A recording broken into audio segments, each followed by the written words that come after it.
24 news पर वक्त हो गया है दिन भर की 10 बड़ी खबरों का। राहुल गांधी ने महामारी के कारण लोगों की हो रही मृत्यु पर कहा, पहली बार बीमारों और मृतकों की भी इतनी बड़ी संख्या देखी है। इसके साथ ही राहुल गांधी ने रायपुर अस्पताल में आईसीयू वार्ड में लगी भीषण आग पर शोक प्रकट करते हुए परिजनों को खोने वाले परिवारों के प्रति संवेदनाएं व्यक्त की। इसके साथ ही राज्य से शोकग्रस्त परिवारों को सहायता प्रदान करने की अपील भी की। राहुल गांधी विभिन्न मुद्दों को लेकर केंद्र पर हमलावर रहते हैं, जिसके लिए राहुल गांधी सोशल मीडिया पर काफी सक्रिय नजर आते हैं। इसी कड़ी में राहुल गांधी ने साझा करते हुए कहा था कि हमें इंसानियत, वैक्सीन की एक क्लियर रणनीति और आय समर्थन की जरूरत है, ताकि महामारी के कारण हुई दिक्कतों को और इस महामारी को नियंत्रित कर सकें। इसके साथ ही कल राहुल गांधी ने केंद्र सरकार पर निशाना साधते हुए प्रधानमंत्री के एक संबोधन पर कहा था, शमशान और कब्रिस्तान दोनों जो कहा सो किया। बता दें, प्रधानमंत्री एक वीडियो में ये कहते हुए नजर आए कि गांव में अगर कब्रिस्तान होगा तो शमशान भी बनेगा, जिस पर राहुल गांधी ने ये तंज कसा है। इसके साथ ही राहुल गांधी कोविड-19 महामारी को लेकर केंद्र सरकार की रणनीति पर भी आए दिन सवाल उठाते रहते हैं।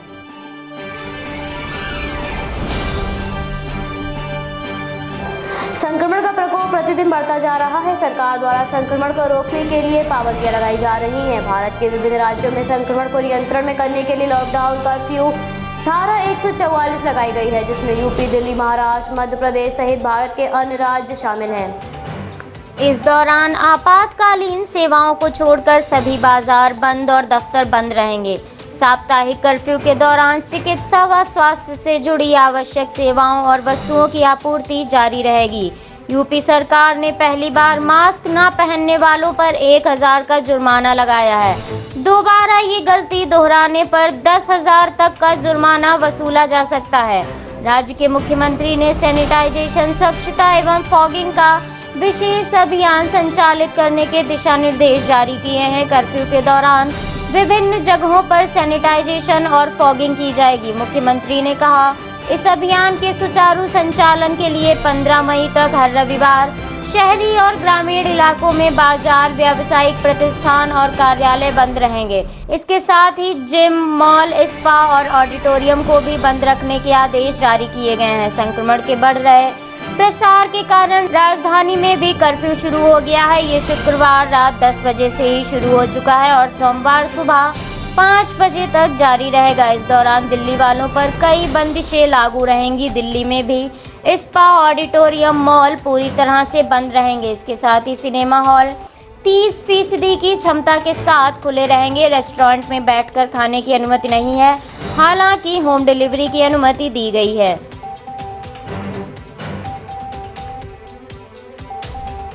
भारत में जहां एक और महामारी का प्रकोप बढ़ रहा है, तो वहीं टीकाकरण अभियान में भी तेजी दिखाई जा रही है। इसके साथ ही केंद्र सरकार ने महामारी के इलाज में प्रयोग होने वाली रेमडेसिविर दवा के दाम में बड़ी छूट दी है। सरकार द्वारा इस दवा में लगभग 50% की कटौती की गई है। संक्रमण जहां एक और तेजी से बढ़ रहा है, तो वहीं संक्रमण से ग्रस्त मरीजों के लिए सरकार ने बड़ी राहत दी है।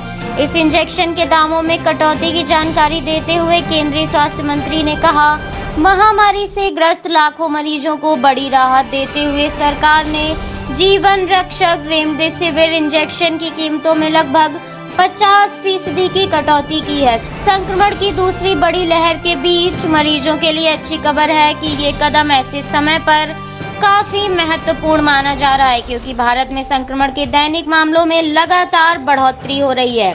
संक्रमण की दूसरी लहर काफी घातक साबित हो रही है। ऐसे में लोग काफी डरे हुए हैं, तो वहीं कुछ लोगों के इस डर का फायदा उठाकर अपना धंधा चला रहे हैं। कई राज्यों में रेमडेसिविर इंजेक्शन खत्म होने की हालत आ गई है और ऐसे में लोगों ने इसकी कालाबाजारी शुरू कर दी है, जिसके बाद सरकार ने सख्ती दिखाकर ऐसे लोगों के खिलाफ कार्रवाई करने का ऐलान किया है। महाराष्ट्र के बारामती से एक मामला सामने आया है, जिसमें 4 लोगों को इसी तरह के फर्जीवाड़े केस में गिरफ्तार किया गया है। इन चारों लोगों पर फर्जी रेमडेसिविर इंजेक्शन बेचने का आरोप है। पुणे ग्रामीण के डिप्टी एसपी नारायण शिवगांवकर के अनुसार आरोपियों के कब्जे से 3 इंजेक्शन बरामद किए गए हैं। ये इंजेक्शन पर रेमडेसिविर लिखा था, लेकिन इनके अंदर लिक्विड फॉर्म में पैरासिटामोल ही थी।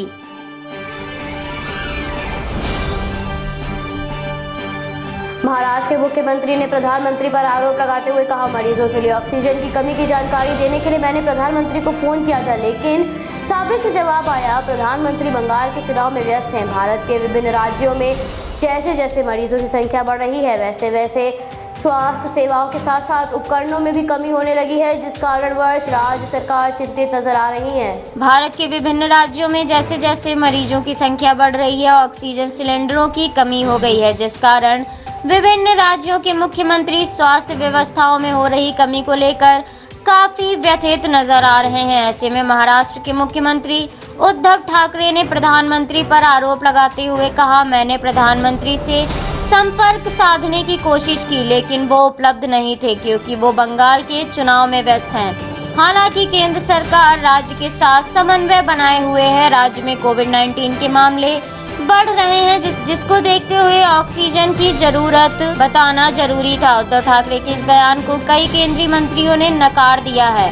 उद्धव ठाकरे के बयान पर पलटवार करते हुए केंद्रीय स्वास्थ्य मंत्री ने कहा, उद्धव ठाकरे से बात की थी और उन्हें आश्वासन दिया गया था कि देश के सबसे ज्यादा प्रभावित राज्य महाराष्ट्र को पर्याप्त ऑक्सीजन की सप्लाई दी जाएगी और 1121 वेंटिलेटर भी दिए जाएंगे। इसके साथ ही केंद्रीय मंत्री पीयूष गोयल ने भी उद्धव ठाकरे के बयान का खंडन करते हुए इसे निम्न राजनीति का दर्जा दिया है।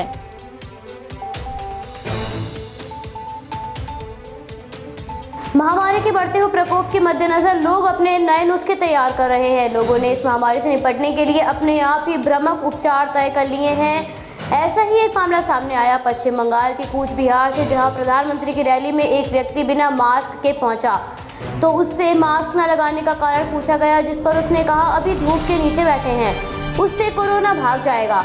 हम कोरोना से नहीं डरते, महामारी का सबसे बेहतर इलाज है धूप में बैठने से। जितना पसीना निकलेगा उससे उतना ही कोरोना दूर भागेगा। गौरतलब है कि महामारी के कारण सरकार द्वारा सारी चीजें बंद की जा रही हैं, दफ्तर बंद हो रहे हैं, पाबंदियां एक के बाद एक लग रही हैं, लेकिन बंगाल में जनसभाओं में जो भीड़ उमड़ रही है उसका जवाब किसी के पास नहीं है। प्रधानमंत्री, गृह मंत्री द्वारा जो जनसभाएं और रैलियां चुनाव प्रचार के लिए बंगाल में आयोजित की जा रही हैं, उसमें हजारों की संख्या में लोग उपस्थित हो रहे हैं। ऐसे में संक्रमण फैलने का खतरा बढ़ रहा है, लेकिन सरकार चुनाव में व्यस्त है। तो वहीं दूसरी ओर चुनाव प्रचार के लिए आयोजित होने वाली रैलियों में लोग ऐसी अंधविश्वास वाली बातें और भ्रामक खबरें फैला रहे हैं। इस व्यक्ति द्वारा इस अजीबोगरीब दावे को लेकर लोग काफी हैरान हो रहे हैं, यहाँ तक कि व्यक्ति के आसपास खड़े लोग भी हंसने लगे।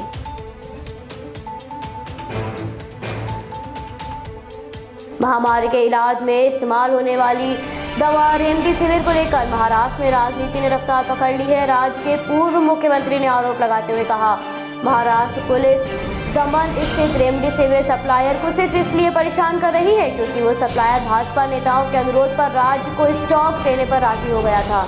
महामारी के इलाज के लिए इस्तेमाल होने वाली दवा रेमडेसिविर की देश में काफी मारामारी चल रही है। इसको लेकर राज्य सरकारें केंद्र पर हमलावर हैं, तो वहीं महाराष्ट्र में इस दवा को लेकर राजनीति शुरू हो गई है। राज्य के मुख्यमंत्री द्वारा प्रधानमंत्री पर ऑक्सीजन सप्लाई पर बात न करके चुनाव प्रचार में व्यस्त होने का आरोप लगाया गया है। तो वहीं अब पूर्व मुख्यमंत्री देवेंद्र फडणवीस ने कहा कि 4 दिन पहले हमने ब्रुक फार्मा से महाराष्ट्र में रेमडेसिविर इंजेक्शन के स्टॉक की आपूर्ति करने का अनुरोध किया था। वो अनुमति नहीं दे सकते थे, इसलिए मैंने केंद्रीय मंत्री मनसुख मांडविया से बात की थी और खाद्य एवं औषधि प्रशासन से रेमडेसिविर सप्लाई के लिए अनुमति ली थी, जिसके बाद शनिवार की रात पुलिस ने उसे गिरफ्तार कर लिया। आगे पूर्व मुख्यमंत्री ने बताया, पुलिस उपायुक्त मंजुनाथ सिंघे ने कहा, उन्हें सूचना मिली है कि कुछ निर्यातकों के पास 60,000 रेमडेसिविर की शीशियां हैं और वो उसी की जांच के लिए जा रहे हैं, लेकिन वहां जाकर उन्होंने सप्लायर को गिरफ्तार कर लिया। इसके साथ ही पूर्व मुख्यमंत्री ने कहा, जो कुछ भी राज्य की सरकार पुलिस के साथ मिलकर कर रही है वो गलत है।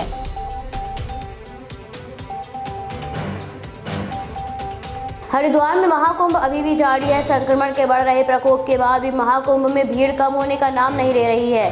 ऐसे में मेले से दिल्ली लौटने वाले सभी लोगों को दिल्ली सरकार ने सख्त हिदायत देते हुए कहा, इसकी जानकारी उन्हें देनी होगी। सरकार की वेबसाइट पर नाम, पता व अन्य जानकारी श्रद्धालुओं को दिल्ली लौटते समय अपलोड करनी होगी।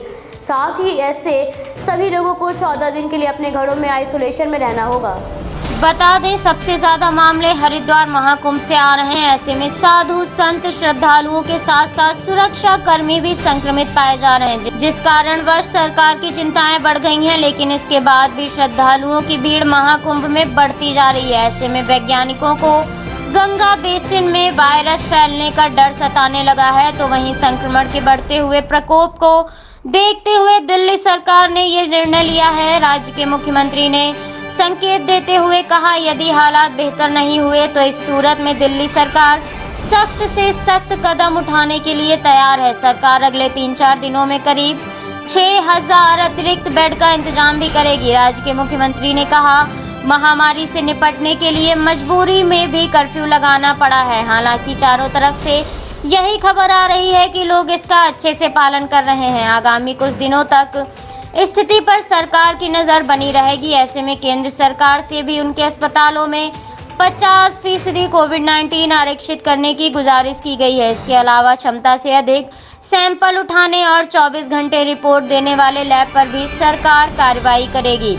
मुख्यमंत्री ने संक्रमण की रोकथाम और मरीजों की बेहतर स्वास्थ्य सुविधाएं मुहैया कराने के लिए कई दौर की बैठकें आयोजित की, जिसमें राज्य की समीक्षा बैठक और अधिकारियों से मौजूदा हालात की जानकारी भी ली। इसके बाद सभी जिलाधिकारियों से बात करके कोरोना के दिशा निर्देश जारी किए हैं।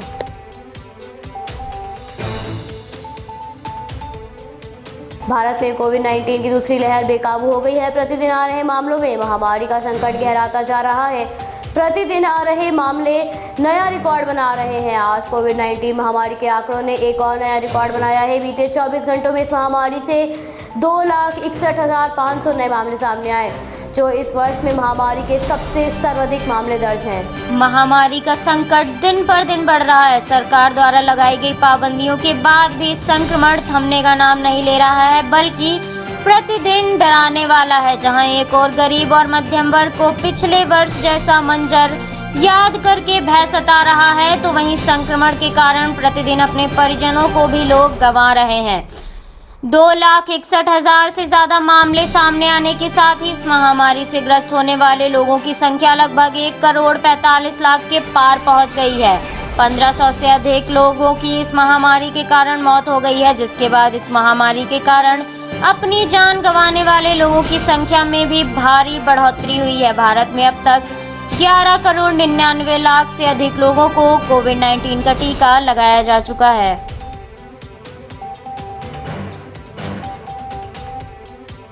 कल का आईपीएल का मैच मुंबई इंडियंस और सनराइजर्स हैदराबाद के बीच चेन्नई के स्टेडियम में खेला गया, जिसमें मुंबई की टीम ने सनराइजर्स के खिलाफ 150 रन का सफलतापूर्वक बचाव किया और दूसरी जीत हासिल की।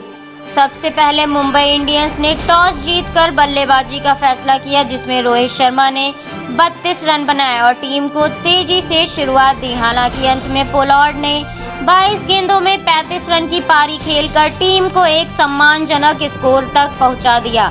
सनराइजर हैदराबाद की तरफ से मुजीब और विजय सबसे सफल गेंदबाज रहे। दोनों ने मुंबई के 2-2 विकेट लिए। 150 रन का पीछा करने उतरी सनराइजर हैदराबाद की टीम की तरफ से कप्तान वार्नर ने 36 रन और जॉनी बेयरस्टो ने 43 रन बनाकर टीम को एक जोरदार शुरुआत दी। दोनों ने 8 ओवर में टीम के स्कोर को 67 रन तक पहुंचा दिया, जिसके बाद बेयरस्टो हिट विकेट और वार्नर के रन आउट होने के बाद सनराइजर्स हैदराबाद के मध्यक्रम को राहुल चहर ने तोड़कर रख दिया। राहुल चहर के साथ साथ बुमराह ने निचले क्रम को ध्वस्त किया और जीत को मुंबई की झोली में डाल दिया। हैदराबाद को एक समय पर 24 गेंदों में 31 रनों की जरूरत थी, लेकिन बुमराह की जबरदस्त गेंदबाजी ने हैदराबाद के आखिरी 5 विकेट गिरा दिए। जसप्रीत बुमराह काफी सफल गेंदबाज रहे और 4 ओवर में 14 रन देकर 1 विकेट भी लिया।